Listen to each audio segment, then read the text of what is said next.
Som la Patrícia i la Laura, i som les noves directores de la llar d'infants Mafalda de Calella. Com molts de vosaltres ja sabeu, al maig va haver-hi un canvi de direcció. Abans estava la Lídia Soler i nosaltres érem les seves treballadores i ara estem nosaltres. Mafalda porta oberta des de l'any 1988 i no podíem deixar que això s'acabés aquí.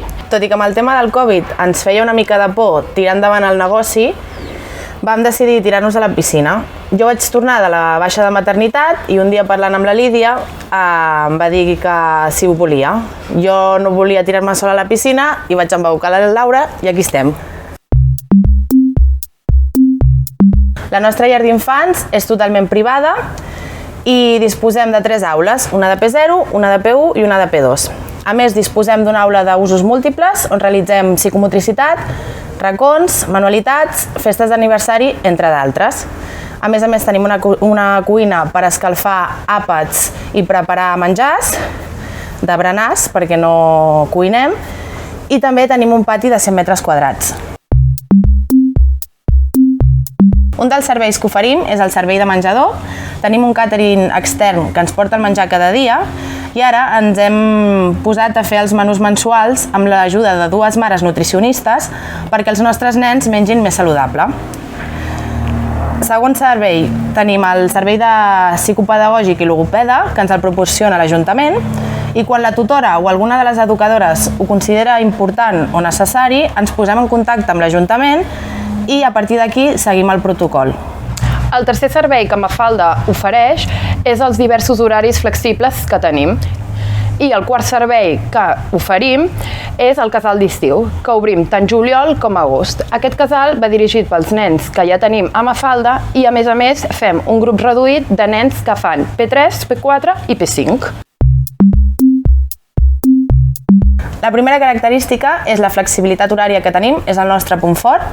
Obrim la llar a les 7:45 del matí i tanquem a les 7 de la tarda i els nens poden entrar i sortir a qualsevol hora i les vegades que vulguin. Els hi oferim diferents horaris segons les necessitats de la família. La segona característica que podem oferir a Mafalda són les diverses activitats que tenim. Sí que és veritat que tenim molt de joc lliure, però també treballem l'autonomia, la rutina, els hàbits i conceptes bàsics que ho fem a través de l'editorial Baula. A més, els més grans també van a la piscina i un dia a la setmana també ve una professora de ball de l'Escola de Dansa de la Mercè Penosa a donar classes als nens. I també realitzem anglès, que en els més grans hi ha una professora de les que treballa amb nosaltres que té un títol d'anglès i dona ella les classes. I en els més petits són les pròpies tutores qui fa les nocions bàsiques. La tercera característica de la llar és l'equip Mafalda, és el motor de la llar.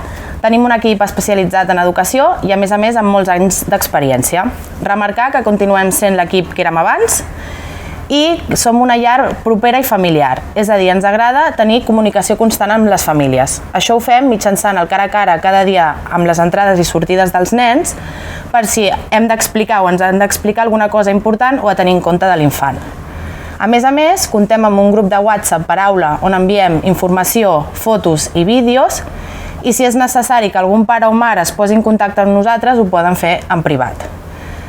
Cal dir que si alguna família necessita una reunió amb les directores o amb la tutora, ho realitzem, però sí que és veritat que tenim una comunicació constant. Com ha dit la Patrícia abans, Mafalda és una llar d'infants propera i familiar. Això vol dir que tots els nens es coneixen entre ells i també coneixen a totes les educadores. Això creiem molt important perquè els grans aprenen dels petits i a la inversa. El que passa que ara, amb tot el tema del Covid, això no ho podem fer perquè s'han establert els grups bombolla. L'últim aspecte a destacar és que ens agrada preparar els nens grans que van cap a P3 perquè el canvi sigui el menys brusc possible. Els hi transmetem rutines, hàbits, coneixements, autonomia i confiança i creiem que els resultats són positius perquè molts anys des de les escoles de Calella ens feliciten per al treball fet a Mafalda.